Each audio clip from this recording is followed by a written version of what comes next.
Shalom untuk kita semuanya. Kita bertemu kembali pagi hari ini di dalam ibadah online pagi hari ini. Hari ini adalah hari yang spesial bagi para ibu-ibu sedunia.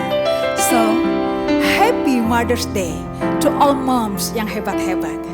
Ibu-ibu yang luar biasa, yang kembali kepada tugasnya yang otentik, yaitu untuk merawat anak-anaknya, untuk mengajar anak-anaknya, untuk memasak bagi keluarganya.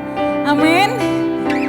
Yuk semuanya kita siapkan hati kita akan memuji dan menyembah Tuhan.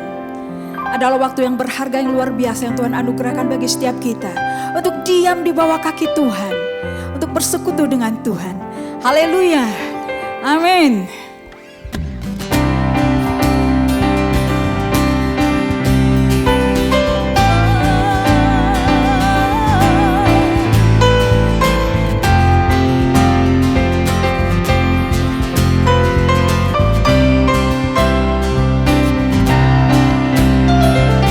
Ajarku berdiam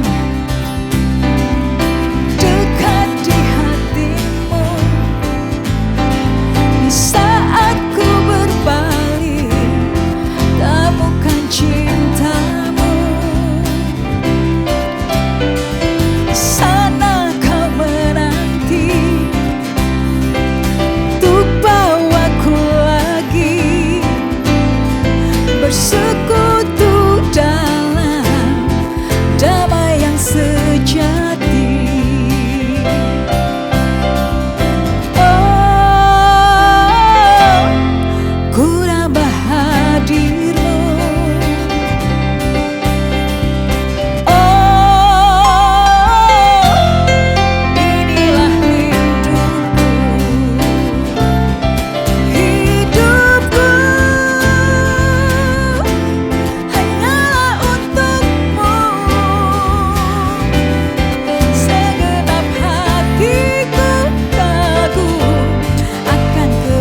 bersekutu dalam damai yang sejati. Oh, ku nambah hadirmu. Oh, inilah rindu.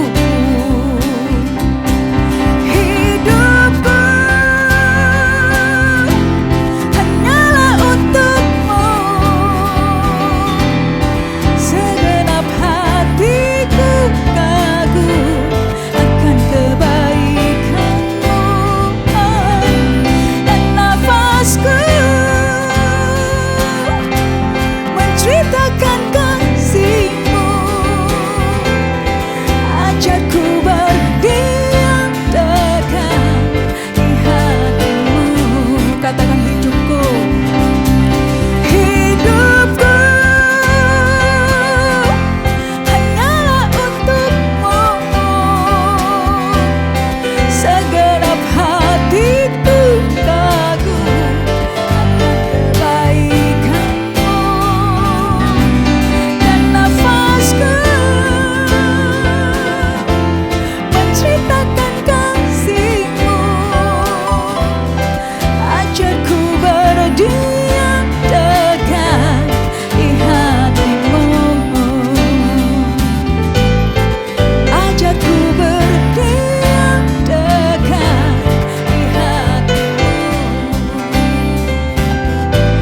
Dan ajarku berdiam dekat di hati-Mu.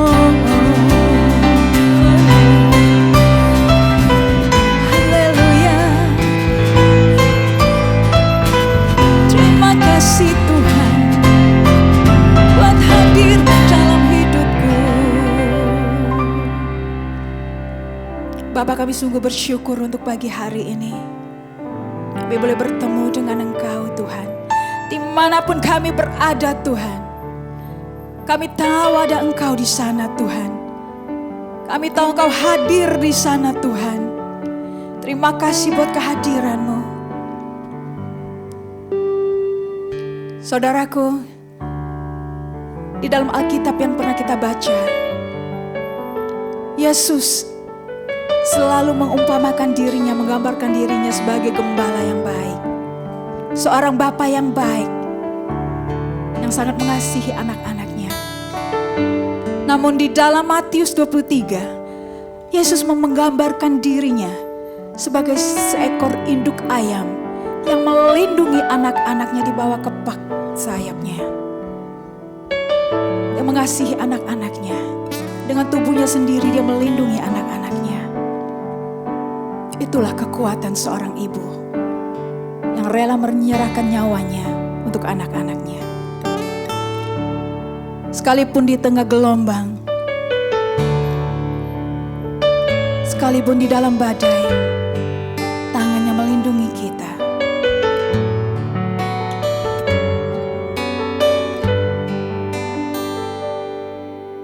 Saat ku berada di tengah gelombang, Kau ada di sana. Hadapi cobaan, lewati ujian, tangan-Mu melindungiku.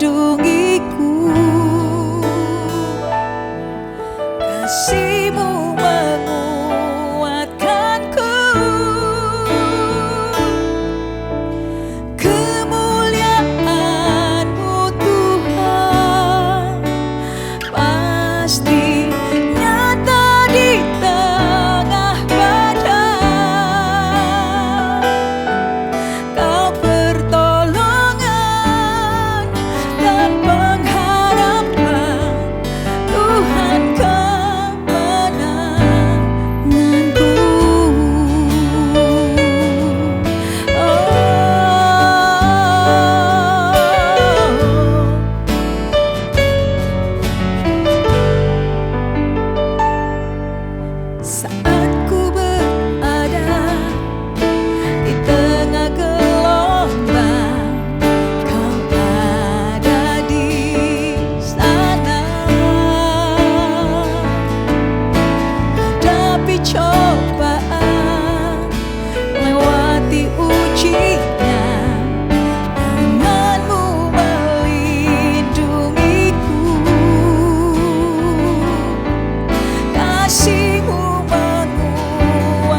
hadapi cobaan, lewati ujian, tangan-Mu melindungiku,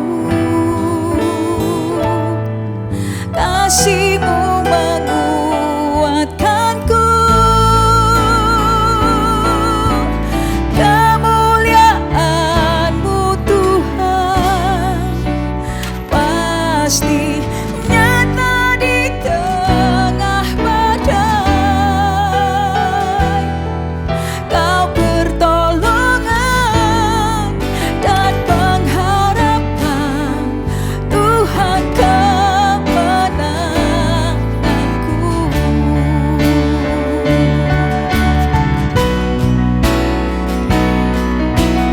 Kemuliaan-Mu Tuhan pasti nyata di tengah badai.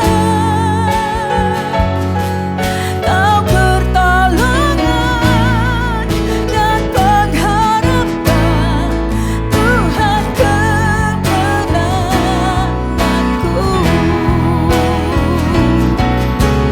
Kemuliaan-Mu Tuhan pasti nyata di tengah badai. Kau pertolongan dan pengharapan, Tuhan kemenanganku. Kau pertolongan dan pengharapan, Tuhan kemenanganku. Kau pertolongan dan pengharapan, Tuhan kemenanganku.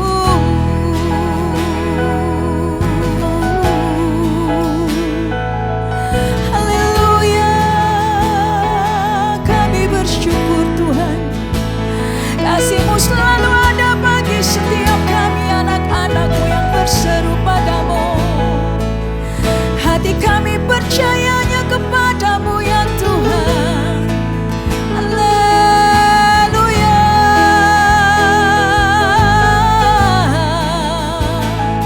Terima kasih Tuhan. Haleluya. Mulialah nama-Mu Tuhan, dan ajar jalanku,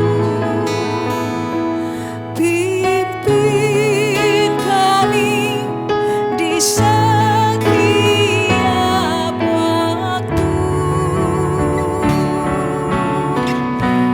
Besar setiamu Tuhan, agunglah karya-Mu. Yesus, kami bersyukur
Saudara sekalian semuanya, Shalom, selamat pagi dan selamat beribadah dalam ibadah online GP Putra yang ke-8 semenjak ada yang namanya PSBB.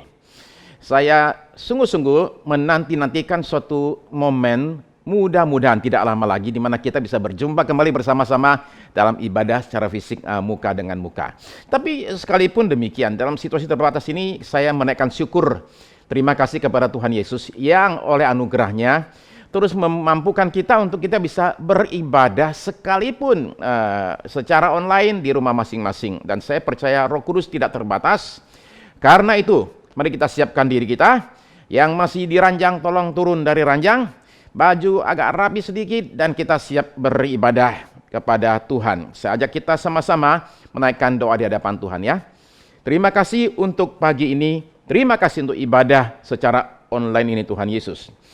Kami pada pagi ini Tuhan menanti-nantikan firman Tuhan dinyatakan atas kami semua, maka kami undang Roh Kudus bekerja dengan leluasa di tengah-tengah kami, memakai hamba-Mu untuk jadi berkat pada pagi ini, sehingga firman Tuhan disampaikan bukan dengan kekuatan manusia yang terbatas, tapi mengandalkan pertolongan dan pengurapan dari tempat yang maha tinggi. Dan setiap kami terima firman Tuhan dengan tanah hati yang subur. Firman-Mu ketika ditaburkan tidaklah kembali sia-sia, melainkan dia bertumbuh dan berbuah dalam hidup kami. Kami siap tidak hanya sekedar mendengar firman saja, tapi mendengar dan melakukan apa yang kami dengar. Dalam nama di atas segala nama, dalam nama Tuhan Yesus Kristus, kami sudah berdoa, bahkan sudah menerima semua jawaban doa kami ini. Amin, amin, haleluya. Saudara sekalian, mari kita baca Alkitab ya. Yohanes pasal 19, Injil Yohanes pasal 19, bacaan dari ayat 26 sampai ayat yang ke-27. Yohanes 19, ayat yang ke-26. Ketika Yesus melihat ibunya dan murid yang dikasihinya di sampingnya, berkatalah ia kepada ibunya, "Ibu, inilah anakmu." Kemudian katanya kepada muridnya, "Inilah ibumu." Dan sejak saat itu murid itu menerima dia di dalam rumahnya. Thomas Whitaker itu dihukum mati oleh pengadilan karena membunuh mamanya sendiri dan adiknya sendiri. Papanya juga coba dibunuh tapi berhasil lolos. Jadi akhirnya dia kemudian ditaruh di penjara menanti hari di mana dia akan dihukum mati. Akhirnya harinya tiba. Thomas Whitaker kemudian dibawa ke ruang hukuman mati untuk disuntik dengan obat yang akan membuat dia akhirnya menghembuskan nafas yang terakhir. Beberapa menit sebelum itu suntikan, sudah siap ya, sebelum suntikan itu ditaruh ke dalam badannya, beberapa menit sebelum itu, mendadak muncullah satu telepon dari gubernur Texas, yang mengatakan bahwa yang bersangkutan ini jangan dihukum mati. Karena gubernur punya hak mengubahkan hukumannya dari hukuman mati menjadi hukuman seumur hidup. Jadi Thomas Whitaker nggak jadi mati. Nah, siapa yang berperan besar menyelamatkan dia? Aneh sekali. Justru bapaknya sendiri yang hampir saja jadi korbannya dia. Bapaknya menulis surat kepada gubernur memohon anak saya tolong jangan dihukum mati. Nah, ini yang orang sebut drama. Menit-menit terakhir menjelang meninggal justru dia itu diselamatkan. Nah, di kayu salib tidak ada drama seperti itu. Di kayu salib Yesus itu dihukum mati dan Bapaknya di sorga yang begitu mengasihi dia, padahal bisa bertindak, bisa selamatkan dia, justru tidak berbuat apa-apa dan membiarkan terjadilah kematian itu. Nah, tetapi sekalipun demikian bukan berarti tidak ada drama di kayu salib. Seorang penjahat diberikan jaminan sorga pada menit-menit terakhir menjelang dia meninggal. Dan Tuhan Yesus Kristus dalam satu tindakan terakhir dalam hidupnya di muka bumi memastikan bahwa mamanya itu ada yang memelihara. Nah, saudara mungkin bertanya demikian, bukankah mamanya itu ada anak-anak yang lain? Iya, memang ada. Tapi kenapa sampai Tuhan Yesus itu menyerahkan mamanya ke dalam tangan Rasul Yohanes kita tidak tahu mengapa dan tidak perlu terlalu menduga-duga. Nah, tapi bagi saya tindakan Tuhan Yesus itu menggambarkan satu sisi penting dari juru selamat kita yang kita kasih itu. Betapa dia peduli dengan mamanya. Menjelang dia menghembuskan napas terakhirnya di muka bumi, dia masih memastikan mamanya ini akan dalam keadaan baik. Bapak Ibu sekalian, hari ini adalah Hari Ibu Internasional. Di satu sisi, Hari Ibu lebih populer lah ya daripada Hari Bapak. Di Indonesia, Hari Ibu kita adalah 22 Desember. Hari Bapaknya kapan? Jawabannya, nggak ada Hari Bapak. Oke? Nah, mungkin hal ini terjadi karena peran seorang ibu dalam membesarkan kita terasa lebih real, lebih nyata daripada ayah kita, papa kita yang biasanya ada di luar rumah. Perginya pagi-pagi, berangkat pagi, malam-malam dia baru ada di rumah. Bisa jadi demikian. Tetapi hari ini saya mau berbicara tentang para wanita. Baik itu seorang ibu maupun sebagai seorang istri. Dan kita akan ke Kolose, lanjutkan pembahasan kita minggu yang lalu. Dan kita akan baca Kolose pasal ketiga, ayat 13 kita mulai baca ya. Sabarlah kamu seorang terhadap yang lain dan ampunilah seorang akan yang lain apabila yang seorang menaruh dendam terhadap yang lain sama seperti Tuhan telah mengampuni kamu, kamu perbuat jugalah demikian. Ayat 14. Dan di atas semuanya itu hendaklah kenakanlah kasih sebagai pengikat yang mempersatukan dan menyempurnakan. Ayat 15. Hendaklah damai sejahtera Kristus memerintah dalam hatimu, karena untuk itulah kamu telah dipanggil menjadi satu tubuh dan bersyukurlah. Saya lompat ayat 19. Hai suami-suami, kasihilah istrimu dan janganlah berlaku kasar terhadap dia. Ayat 20. Hai anak-anak, taatilah orang tuamu dalam segala hal, karena itulah yang indah di dalam Tuhan. Jadi ini bicara kepada dua kelompok. Pertama kepada para suami, kasihilah istrimu dan jangan berlaku kasar terhadap istrimu. Kepada mereka yang masih punya orang tua, masih punya mama, yaitu taatilah orang tuamu dengan segala hal, karena itulah yang indah di dalam Tuhan. Nah, bagaimana caranya seorang suami bisa mengasihi istrinya? Sebelum kita bicara lebih jauh, saya akan mulai dengan yang paling dasar, paling basic dulu. Yaitu bahwa seseorang mesti belajar dan seringkali mengampuni istrinya sendiri. Seperti kata Kolose ayat yang ke-13 tadi yang kita baca, ya. Nah, penghalang terbesar seorang suami mengasihi istrinya adalah luka dalam jiwanya. Para istri seringkali tidak pernah mengira bahwa tindakan dan perkataannya itu seringkali melukai suami, ya. Kenapa? Karena biasanya suami itu kalau terluka itu diam saja. Dia tidak bereaksi, tidak menyatakan lukanya itu. Dia akan cenderung diam. Paling-paling dia kabur. Okay? Paling-paling dia keluar rumah. Paling-paling dia akhirnya jadi lama di kantor. Alasannya sibuk kerja. Dia jadi sering lembur. Bukan karena banyak lemburnya, tapi karena nggak suka pulang ke rumah. Dia menghindar dengan cara demikian. Nah, tolong dipahami, ini bukan mengatakan bahwa setiap pria yang sering lembur berarti menghindar lari dari istri, bukan ya. Tolong dipahami, tidak demikian. Laki-laki adalah makhluk yang halus perasaannya, gampang terluka. Sekali lagi, seringkali para wanita itu tidak menyadari bahwa mereka telah melukai suami mereka. Nah, saudara terkasih, banyak laki-laki memendam kekesalan kepada istri mereka. Tiap kali istri ngomel, dia terluka. Tiap kali istrinya itu marah, dia terluka, ya. Cuma tidak ditunjukkan, disimpan di dalam hati. Nah, ini bahaya, tidak bagus. Karena ini disimpan, kan numpuk itu. Bukannya disimpan, dia taruh gitu terus hilang. Itu numpuk semua di dalam jiwanya. Dan suatu hari itu bisa menjadi sesuatu beban. Secara kejiwaan itu jadi beban berat yang membuat dia akhirnya bisa masuk kepada depresi atau hal-hal yang lain. Dari jengkel kecil-kecil, terbentuklah antara suami istri satu tembok tipis pertama. Temboknya tipis. Tapi makin lama, temboknya itu dilapisi. Jengkel, kesel, marah, sakit hati, demikianlah tembok tipis tersebut lama-lama kemudian akan menjadi satu tembok yang tebal karena lukanya dibiarkan dan tidak diobati. Dan pada satu titik, tembok tersebut terlalu kokoh untuk diruntuhkan. Suami istri akhir menjadi orang asing satu dengan yang lain. Selama temboknya tidak diruntuhkan, seorang suami itu tidak akan pernah bisa mengasihi istrinya dengan sepenuh hati. Tanpa ada pengampunan, tidak akan ada damai sejahtera, baik dalam hati seseorang ataupun hubungan suami istri.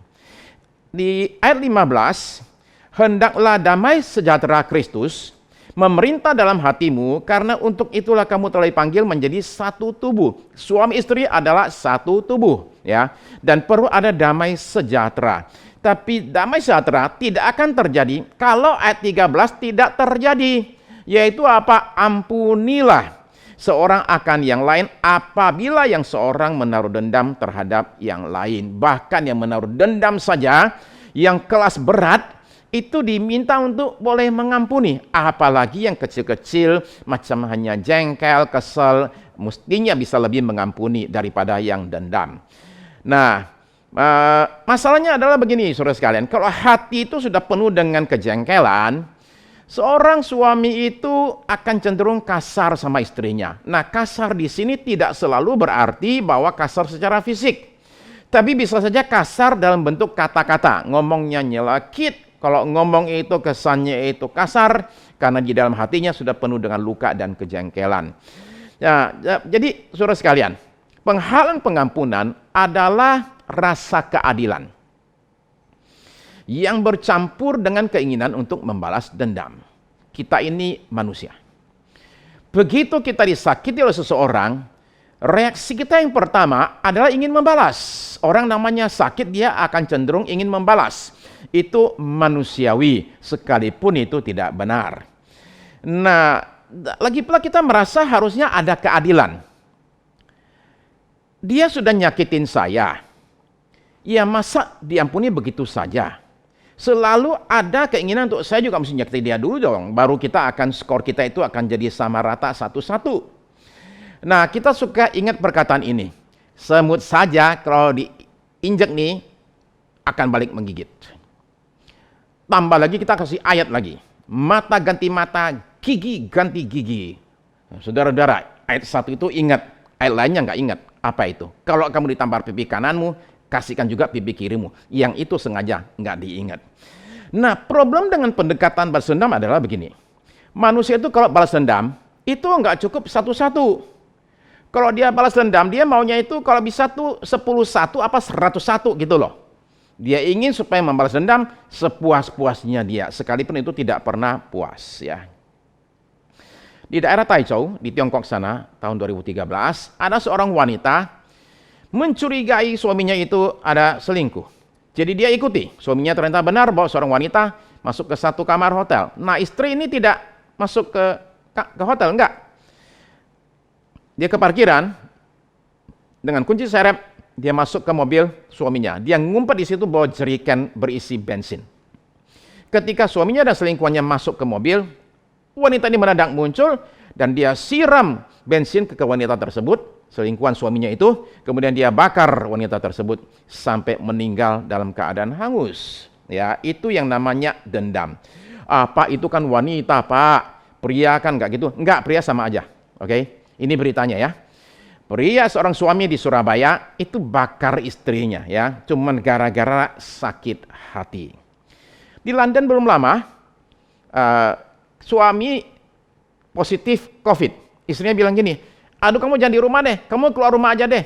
Suaminya bunuh istrinya ya. Jadi laki-laki juga seperti demikian ya. Nah, saya tahu mungkin ada yang bilang begini, "Pak, dia kan nyakiti saya sudah bertahun-tahun lamanya. Masa saya begitu gampang mengampuninya? Rasanya kok terlalu dipaksakan ya, kok dipaksakan mengampuni." Ada orang pergi ke dokter gigi. Giginya harus dicabut. Dia tanya sama dokter giginya, "Pak dokter, ini berapa lama nih cabut giginya?" Kata dokter, paling cuma 5 menit. Dia tanya, "Biaya berapa?" 1 juta. Ini pasien ini jawab begini, "Loh Pak dokter, masa cuma 5 menit bayarnya 1 juta? Kata dokternya, "Ya, kalau Bapak mau, saya bisa kasih cabutnya pelan-pelan saja sampai setengah jam baru selesai. Bapak mau?" Saudara-saudara sekalian, namanya luka itu, kalau bisa sembuh 5 menit, kenapa kita mesti sengaja perpanjang sampai berjam-jam bahkan bertahun-tahun? Nah, pengampunan adalah melepaskan diri dari penjara kepahitan dan belenggu kemarahan. Mengampuni tetap bisa dilakukan sekalipun orangnya tidak sadar dia sudah melukai. Mengampuni tetap bisa dilakukan sekalipun orangnya itu tidak mau mengakui kesalahannya. Dia sadar dia melukai tapi dia nggak mau ngaku. Mengampuni tetap bisa dilakukan sekalipun orangnya sudah tahu dia salah, tidak mau minta maaf, tetap bisa dilakukan. Bahkan mengampuni tetap bisa dilakukan sekalipun orangnya mungkin bisa ulang lagi perbuatannya.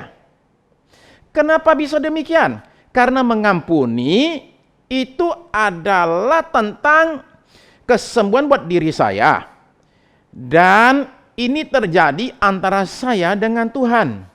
Tidak ada hubungannya dengan orang yang melukai. Nah, seringkali kita ini susah mengampuni karena apa? Karena kita selalu kaitkan pengampunan dengan kelakuan dari orang yang melukai. Dia harus sadar dulu, dia mesti minta maaf dulu, dia mesti begini, dia mesti begitu. Akibatnya ketika orang tersebut tidak mau bertindak apa-apa, kita kejebak di situ dan hidup dalam kepahitan dan kemarahan. Nah, jadi kalau saudara berkata, tapi Pak, masa orang yang melukai itu enggak dilibatkan Pak dalam pengampunan? Enggak. Mereka hanya terlibat ketika kita bicara rekonsiliasi, yaitu baikan lagi. Yang adalah satu kejadian lain yang menyusul terjadi sesudah kita mengampuni. Jadi pengampunan dulu baru rekonsiliasi, baru kita libatkan orang yang melukai kita. Nah, orang yang melukai saya bisa saja tidak tahu bahwa saya mengampuni dia. Dia mungkin juga tidak terlalu peduli saya mengampuni dia apa enggak. Tapi enggak apa-apa. Pengampunan adalah urusan antara saya dengan Tuhan. Pemberesan saya dengan Tuhan. Lagi pula, saudara-saudara sekalian, mengampuni adalah membawa kesembuhan buat tubuh kita, memberikan damai sejahtera ke dalam jiwa kita, dan memulihkan hubungan kita dengan Bapa kita di sorga. Tubuh, jiwa, roh kita terima berkat besar ketika kita mengampuni. Dan barang siapa tidak mengampuni, dia juga tidak akan diampuni oleh Bapa kita yang di sorga. Nah, Bapa kita di sorga begitu ingin kita terima berkat, sehingga dia, istilah saya ini, dia itu seperti memiting tangan kita, kayak seperti gini, dipaksa begitu. Dengan mengatakan bahwa kalau kamu mengampuni, aku akan mengampuni. Kalau kamu tidak mengampuni, aku tidak mengampuni. Dia itu kesannya itu memaksa kita mengampuni. Kenapa? Karena pengampunan itu bermanfaat besar sekali buat kita sendiri. Apalagi dalam hubungan suami istri. Begitu saya mengampuni pasangan saya, maka tembok pembatas, tembok sakit hati tersebut, tembok dendam tersebut langsung runtuh seketika. Keintiman dan kedekatan bisa terjadi ketika kita mengampuni. Kasih menjadi mungkin. Jadi hai suami-suami, kasihilah istrimu dan janganlah berbuat kasar terhadap dia. Nah, mari kita bicara soal kandungan kasih. Kandungan kasih itu apa saja sih? Mari kita lihat. Paling tidak ada 3 hal yang saya mau sampaikan pada pagi ini. Ya. Kandungan yang pertama dari kasih adalah penerimaan. Kasih itu menerima. Para suami, terimalah istrimu sebagai istrimu dengan sepenuh hati. Apa artinya menerima istri sebagai istri? Berikan tempat di hatimu untuk istrimu sebagai wanita paling penting dalam hidupmu. Nah, saudara terkasih, terkadang tanpa kita sadar, kita ini nggak terima istri kita sepenuh-penuhnya itu. Salah satu wujudnya adalah terlalu sering mengkritik istri atau membicarakan kekurangan istri di depan orang lain. Ya. Pandangan tentang istri cenderung negatif terus. Saya tidak mengatakan kita nggak boleh ngomong sama sekali tentang persoalan rumah tangga kita. Tapi ceritakanlah itu kepada seorang konselor yang bisa membantu kita. Ya. Nah, istrimu melebihi mamamu, lebih penting daripada mamamu. Saya bicara di sini sebagai seorang yang masih punya mama. Tapi Alkitab itu mengatakan bahwa seorang laki-laki akan meninggalkan ayahnya dan ibunya dan bersatu dengan istrinya. Jadi demi dia bersatu dengan istrinya, dia harus meninggalkan kesatuan dengan mamanya yang didapatkan dari semenjak dalam kandungan mamanya sampai dia itu kemudian lahir, dari kecil dipelihara, dibesarkan oleh orang tuanya. Itu pun dari firman Tuhan itu semua mesti ditinggal supaya dia bersatu dengan istrinya. Nah, saudara terkasih, jadi terimalah istrimu. Terimalah dua hal dari istrimu. Satu, terimalah kelebihan istri. Nah, ini kadang-kadang kedengarannya agak bingung, masa kelebihan nggak diterima? Tapi beberapa orang justru susah terima kelebihan istrinya. Terkadang ada suami yang minder, punya istri yang punya kelebihan. Nah, asal ya, kelebihan sang istri ini tidak membuat istri jadi merasa superior, merasa di atas suaminya. Selama istri bisa bawa diri dalam kelebihannya tersebut, maka kelebihannya itu akan menjadi berkat. Tapi kalau dia merasa lebih pintar dari suami dan pandang rendah suami, itu akan jadi bencana. Kelebihan dia tidak akan jadi berkat. Kelebihan seorang istri harus menjadi satu aset yang berharga, menjadi satu berkat yang akan memperkuat rumah tangga suami istri ini, ya. Nah, jadi ketika seseorang membicarakan kelebihan istri, jangan sampai suaminya itu langsung kemudian bangkit mengatakan, kamu nggak tahu aja tuh, dia mah banyak kekurangannya. Itu yang saya maksud, terimalah kelebihan istrimu. Yang kedua, terimalah kekurangan istrimu, ya. Semua orang punya kekurangan kok, termasuk istri kita, termasuk suami kita. Semakin kita fokus kepada kekurangan seseorang, semakin menyolok, tambah terlihat kekurangannya tersebut. Nah, jadi karena itu saya mengusulkan untuk kita itu memakai prinsip 3T. 3T itu adalah terima, tanya, dan tegur, ya. Terima. Beberapa hal dari istri kita itu kita terima saja, ya. Yang diterima itu seperti apa sih? Yang diterima itu adalah hal-hal tertentu yang menurut saya sifatnya itu adalah hal-hal yang sebenarnya tidak terlalu penting, nggak terlalu prinsipil. Contohnya kebiasaan tertentu, Pak, dia jalannya itu suka lambat, Pak. Apalagi kalau lewat depan toko donat, dia suka berhenti lama, Pak. Itu namanya saudara sekalian tertentu. Ya diterima sajalah ya. Termasuk yang soal lain, nggak bisa masak, gaptek, nggak bisa jahit, atau yang lain-lain saudara sekalian. Barangkali juga hal-hal yang termasuk serius sekali, tapi sebenarnya bukan kesalahan istri. Umpama barangkali ada pasangan yang nggak bisa punya anak, ya. Nah, itu terima, ya. Lalu kemudian T yang kedua adalah tanya. Hal tertentu mengganggu, tapi bisa ditanyakan, ya. Kalau ingin ditanyakan, ya dikomunikasikan. Ada istri, tiap kali kalau masak ikan pasti potong kepala sama potong ekor dibuang tuh, kepala sama ekor dibuang. Suaminya itu kan heran ya, kenapa? Suami suka sekali kepala ikan soalnya. Jadi dia pikir loh kok dibuang terus. Saya tanya sama istrinya lah, kamu kenapa sih kalau masak ikan itu kepalanya sama ekornya pasti dipotong terus dibuang? Lah kata istrinya, karena ya saya di rumah masak ya memang begitu dari kecil juga mama saya. Mama saya kalau masak itu selalu pasti buang kepala sama buang ekor, saya ikut mama saya. Jadi akhirnya mamanya tuh ditanya, kenapa mama itu kalau masak ikan itu aku perhatiin dari kecil itu selalu pasti buang kepala, buang ekor. Ada apa sih? Mamanya jawab begini, karena dulu panci kita kekecilan. Jadi kalau masak ikan satu ekor nggak muat, jadi udah potong kepala, potong ekor, buang. Rupanya gara-gara itu. Sekarang panci udah gede pun tetap aja potong kepala, potong ekor, buang kepala, buang ekor. Nah, saudara sekalian, tanyakan saja hal tertentu. Lalu kemudian T ketiga adalah tegur. Ada hal tertentu yang harus ditegur dalam tanggung jawab seorang suami sebagai kepala keluarga. Terutama kalau tindakan istri itu menimbulkan kegaduhan atau menimbulkan kerugian atau hal yang sifatnya itu dosa, ya. Barangkali saudara sekalian, kalau umpama contoh lah yang biasa orang pakai kalau istri itu barangkali suka sekali gosip, bicarakan tentang urusan orang lain, bikin heboh, bikin gaduh, bikin perpecahan, ya yang demikian itu perlu ditegur. Jadi nomor 1, terimalah istrimu apa adanya. Nomor 2, berikan penghargaan kepada istri. Nah, saya tahu begini, menghargai pasangan kita itu bagi kita orang Asia itu adalah sesuatu yang kita pikir, itu remeh. Kita anggap semua orang punya kewajiban. Lakukan kewajibanmu, that's it. Nggak usah berharap terima penghargaan, pujian atau apapun juga. Oke, saya sepakat di situ bahwa orang lakukan sesuatu, nggak usah berharap dapat sesuatu penghargaan. Tapi yang terima sesuatu berkat, itu tidak ada salahnya menyampaikan penghargaan. Kenapa? Karena Tuhan kita saja demikian.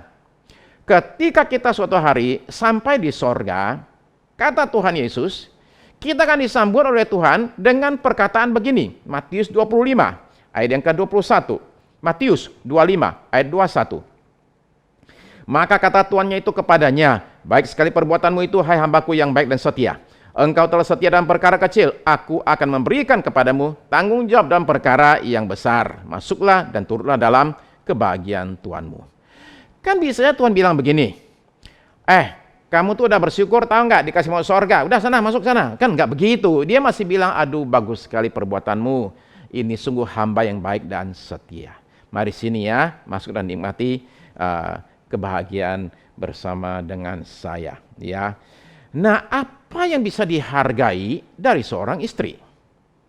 Yang bisa dihargai contoh lah ya, saya contoh saja, kontribusi seorang istri terhadap rumah tangga. Katakanlah kalau istrinya itu bekerja, bisa bawa penghasilan ekstra ke rumah tangga, itu perlu dihargai. Tapi Pak, istri saya di rumah aja Pak. Oke, dia di rumah saja. Kontribusi dia mengurusi anak, mengurusi pembantu. Oh Pak, kalau istri saya princess Pak, istri saya itu anak diurus sama suster itu. Pembantu juga saya ngurusin itu Pak, saya yang handle semua itu. Oke, saudara sekalian begini, mungkin ada yang demikian. Tapi hargai kontribusi seorang istri terhadap bisnis dan karir saudara.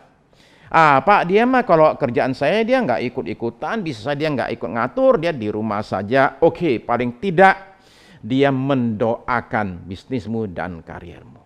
Pak, dia mah nggak berdoa, dia aja ngaku sendiri nggak pernah mendoakan saya Pak. Oke, saudara-saudara sekalian. Kalau istrimu tidak kontribusi sama sekali, ya menurut saya nggak mungkin sih. Tapi katakanlah dia itu nggak kontribusi sama sekali. Ya paling nggak hargailah dia sebagai pilihanmu untuk mengambil dia sebagai istrimu. Kayak saudara memilih dia kan sebagai istri saudara, hargailah pilihan saudara. Tapi Pak, dia bukan pilihan saya Pak, dia pilihan orang satu kampung. Loh kok bisa? Iya Pak, kita digerebek orang satu kampung Pak, dipaksa kawin Pak. Ya udah itu cerita lain lagi tuh, pemaksaan terjadi. Tapi saudara sekalian, hargailah istrimu. Jadi kandungan daripada kasih adalah ada banyak, kita bicara 3 saja. Nomor 1 adalah penerimaan, nomor 2 penghargaan, nomor 3 pemeliharaan. Seorang suami menunjukkan kasihnya dengan dia itu mencukupkan kebutuhan istrinya. Dari kebutuhan secara fisik, kemudian nafkah batin, kemudian kebutuhan jiwa dan kebutuhan rohaninya. Seorang suami perlu mampu membimbing kerohanian istrinya. Dia itu memberi makan kepada istrinya. Dia memenuhi kebutuhan emosional istrinya yang memerlukan komunikasi, perlu diajak ngomong, kadang-kadang dia mau curhat, mau ajak bicara, semua itu perlu dilakukan. Seorang suami itu perlu mendoakan istrinya, karena ada kuasa gelap yang dengan segala cara berusaha untuk menghancurkan rumah tangga. Nah, perlindungan muncul ketika seorang suami mendoakan seisi rumahnya. Aduh Pak, kok begitu berat ya tanggung jawabnya itu? Ya memang betul. Seorang suami itu punya tanggung jawab sangat besar sekali. Itu sebabnya dia perlu banyak sekali berdoa mohon kekuatan dan pertolongan daripada Tuhan. Nah, tapi ada satu hal yang seringkali menghalangi seorang suami mengasihi istrinya. Itu dinyatakan di Amsal dalam 5 ayat. 5 kali dinyatakan ya. Tapi saya akan baca hanya 2 saja. Kalau saudara melihat di slide yang saya tampilkan, itu ada 5 ayat di situ ya. Pasal 19, pasal 21 ada 2, 25 dan kemudian pasal 27. Saya bacakan ya. Amsal 21 ayat 9. Lebih baik tinggal pada sudut soto rumah daripada diam serumah dengan perempuan yang suka bertengkar.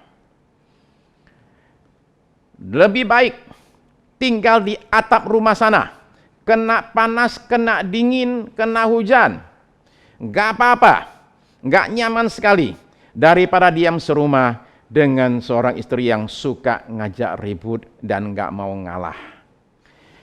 Lalu Amsal 21 ayat 19.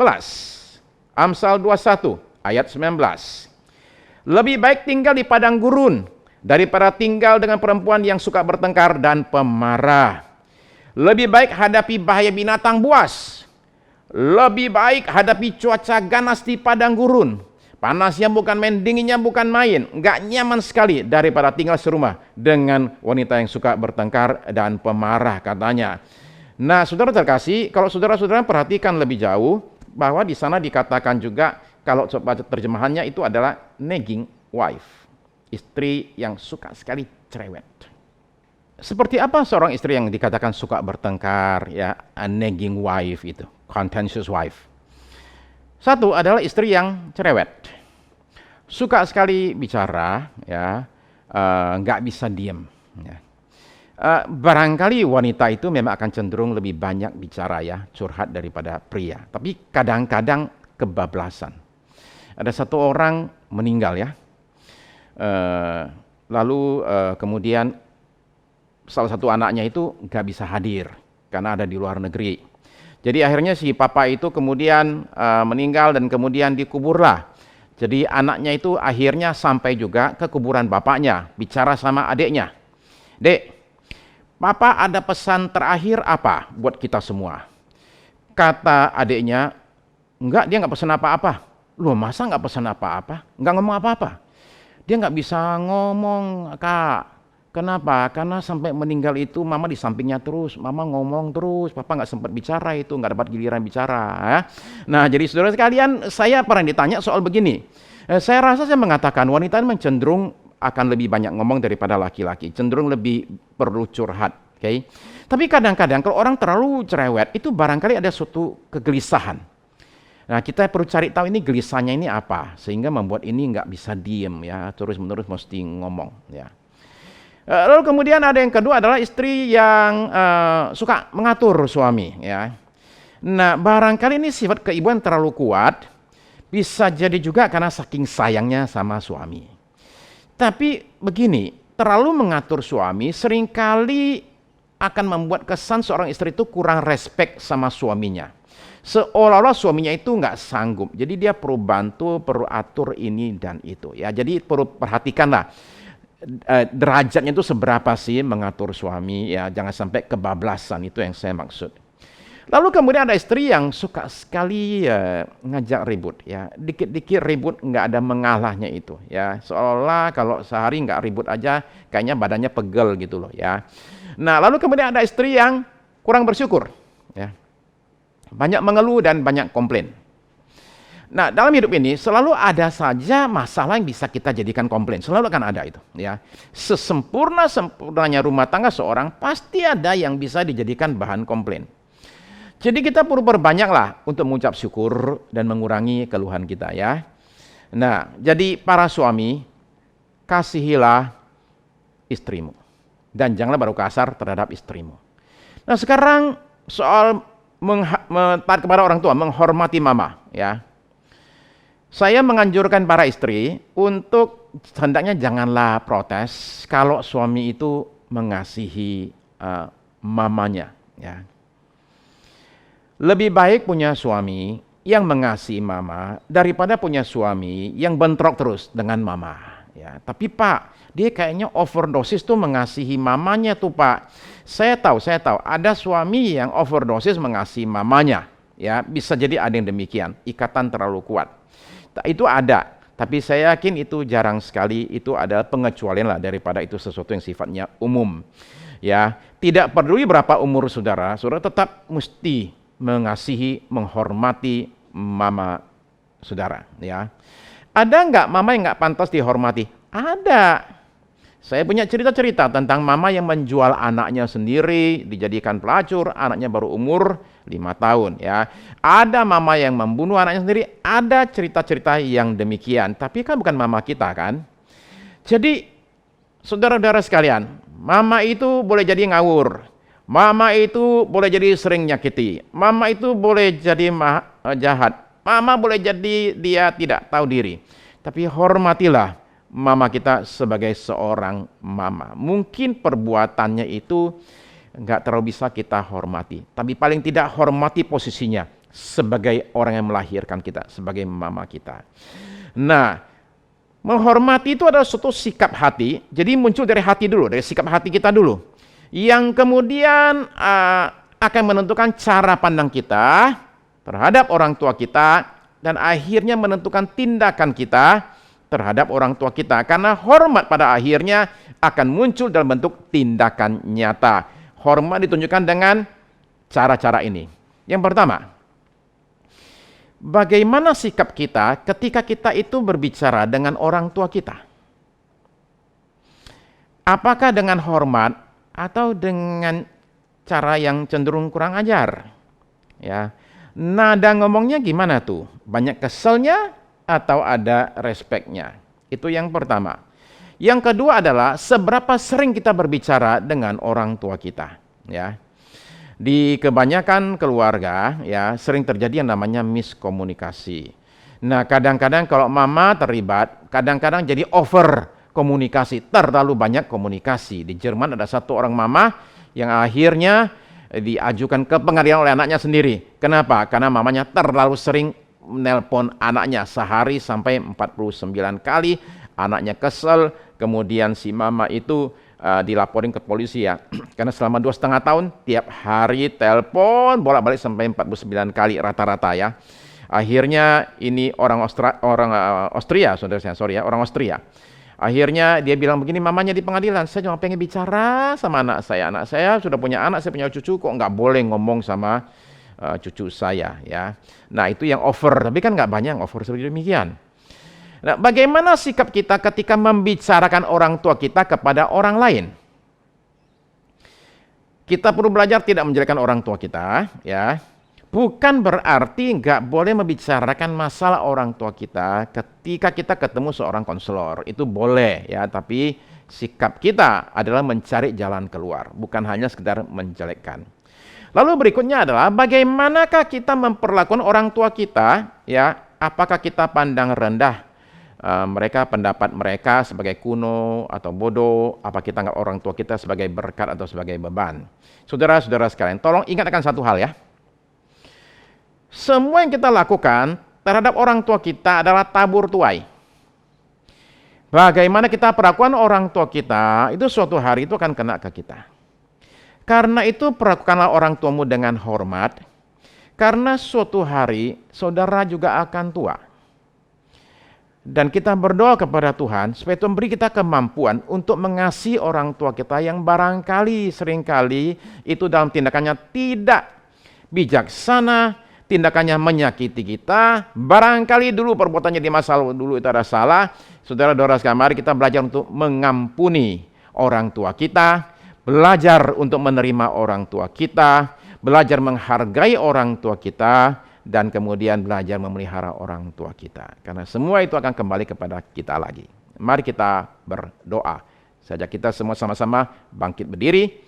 Saudara sekalian, kita akan berdoa dan akan tutup ibadah kita dengan doa. Mari kita berdoa. Saudara sekalian, saya tidak tahu saudara sekalian keadaan apa, tapi begini. Mungkin pada hari ini ketika mendengar firman Tuhan, barangkali ada sesuatu yang masuk ke dalam hati saudara. Dan saudara merasa bahwa firman Tuhan hari ini buat saya.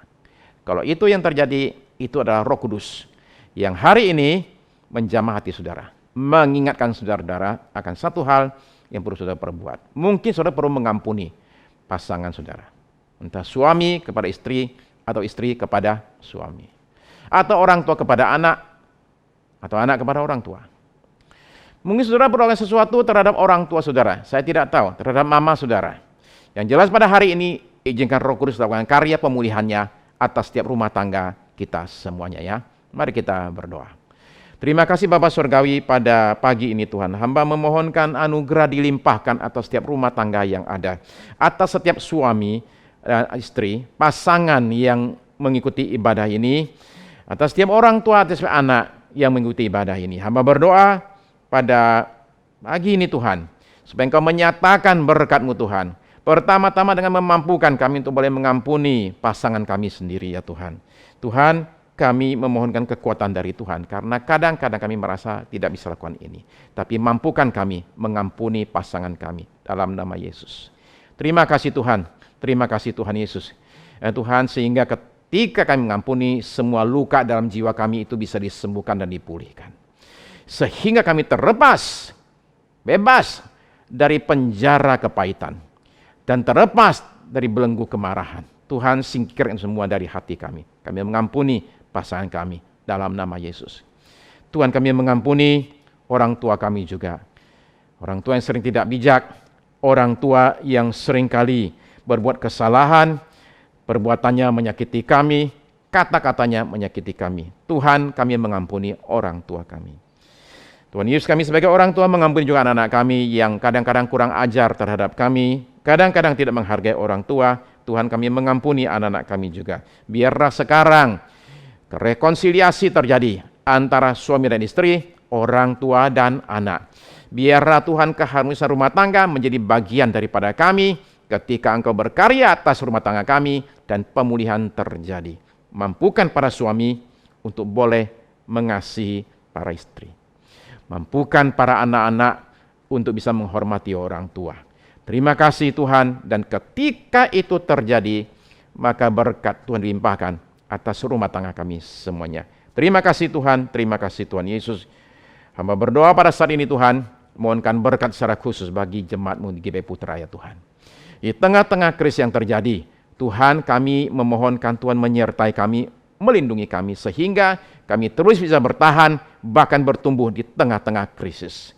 Hamba berdoa Tuhan memayungi umat-Mu ya Tuhan, dan memagari umat-Mu ya Tuhan. Di bawah payung perlindungan Tuhan, kami dijauhkan dari segala serangan kuasa kegelapan. Di dalam pagar Tuhan, kami terlindungi dari segala ancaman virus dan sakit penyakit, dari segala niat jahat manusia, sehingga Tuhan dalam perlindungan Tuhan itulah kami terima berkat Tuhan sepenuh-penuhnya. Terima kasih Tuhan, kami mendoakan bangsa dan negara kami, memohonkan Tuhan boleh menyertai Presiden kami, Joko Widodo, dalam hadapi krisis multidimensi ini. Kami berdoa Tuhan menopang Presiden kami, melindungi Presiden kami, dan berikan dia, ajari dia langkah-langkah apa yang harus dia perbuat dalam membereskan masalah ekonomi, masalah kesehatan, dan masalah sosial di bangsa kami. Tuhan, kami menyerahkan keluarga Presiden kami dalam tangan Tuhan juga, lindungi isi rumahnya. Kami mendoakan para pembantu Presiden, supaya mereka semua bisa bekerja dengan sebaik-baiknya untuk mendukung Presiden dan membawa bangsa Indonesia boleh bangkit daripada keterpurukan ini, sehingga ya Tuhan, wabah COVID ini bisa segera berlalu ya Tuhan, dan ekonomi Indonesia bisa segera bangkit kembali, mal bisa dibuka, pasar bisa dibuka, penerbangan dibuka, kemana-mana orang bebas melakukan aktivitas. Tuhan, kami berdoa ini boleh terjadi dengan sesegera mungkin di dalam nama Yesus. Kami serahkan keamanan bangsa kami dalam tangan Tuhan. Di mana-mana Tuhan, biarlah Tuhan Engkau nyatakan berkat-Mu, sehingga di mana-mana banyak orang bisa terima makanan, tidak ada yang kelaparan ya Tuhan, karena dari situlah Tuhan Engkau menyatakan berkat-Mu atas bangsa kami. Terima kasih buat semuanya ini Tuhan Yesus, dan kami berterima kasih Tuhan buat tim PW ya Tuhan Yesus.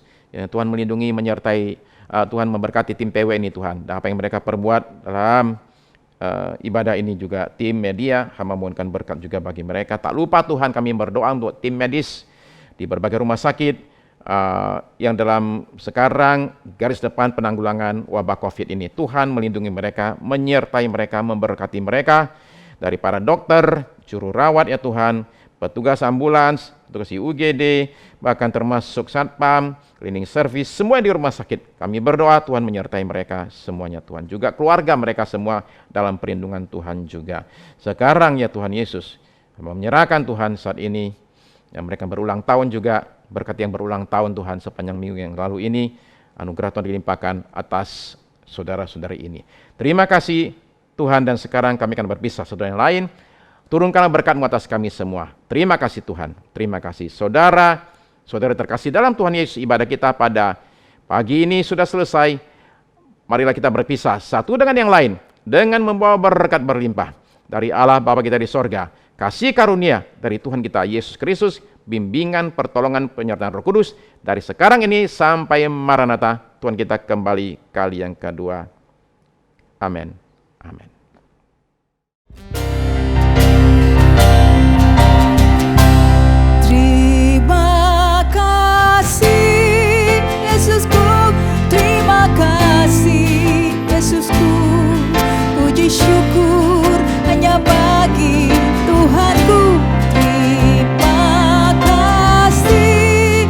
Yesusku, terima kasih. Yesusku, puji syukur hanya bagi